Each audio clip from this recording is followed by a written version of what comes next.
Saudi প্রবাসীদের জন্য নতুন করে আকামা ফ্রি ঘোষণা করেছে সৌদি প্রশাসন।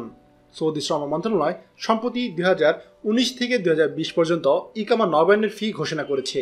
তবে এর মধ্যে গৃহকর্মীদের ওয়ার্ক পারমিট ফি থেকে ছাড় দেওয়া হয়েছে।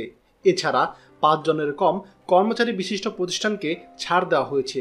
চলুন জেনে নেওয়া যাক 2019 এবং 2020-এ ইকামা নবায়ন ফি কত হবে সে সম্পর্কে বিস্তারিত।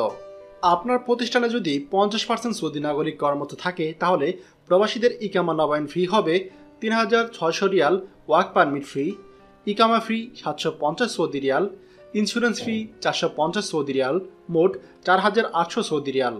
এছাড়া আপনার প্রতিষ্ঠানে যদি 50% সৌদি নাগরিক কর্মরত না থাকে তাহলে প্রবাসীদের ইকামা নবায়ন ফি হবে ওয়ার্ক পারমিট ফি 4800 রিয়াল, ইকামা ফি 750 সৌদি রিয়াল, ইন্স্যুরেন্স ফি 450 সৌদি রিয়াল, মোট 6000 সৌদি রিয়াল।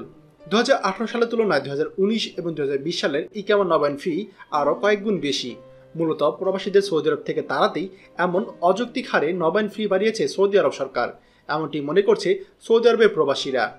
আপনাদের কার কী অবস্থা সেটা অবশ্যই আমাদের সঙ্গে জানাতে ভুলবেন না। যেহেতু বছরের শেষ এবং 2019 সাল প্রায় কাছাকাছি, তাই আমাদের ইকামা নবায়নের সময় এসে গেছে।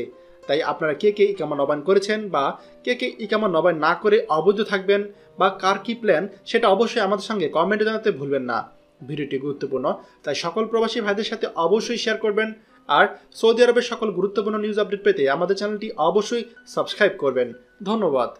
বাংলাদেশের প্রথম প্রবাসী নির্ভর ভেরিফাইড ইউটিউব চ্যানেল TJN24। তাই দেরি কিসের, এখনই আমাদেরকে সাবস্ক্রাইব করুন। সাবস্ক্রাইব করতে সাবস্ক্রাইব আইকনে ক্লিক করুন এবং বেল আইকনটি চাপুন, যাতে আমাদের কোনো নতুন ভিডিও আপনি মিস না করুন।